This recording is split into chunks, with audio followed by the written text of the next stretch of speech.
Hola, quiero leerte este libro, Orar los nombres de Dios. Hoy quiero leer el nombre El Sanador Jehová Rafa. Sáname, Señor, y seré sanado. Sálvame y seré salvado, porque tú eres mi alabanza. Jeremías 17:14.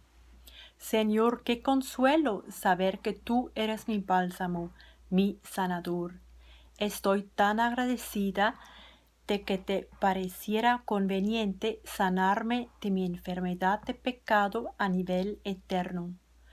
Aunque es más de lo que merezco, tú sigues dando, pues también sanas y traes alivio a nivel temporal.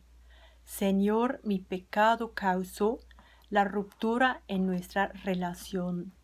Ayúdame a no olvidar que el pecado también puede causar otros problemas, por lo que cuanto antes corra hacia ti, antes podrás sacar a flote la enfermedad y sanarla.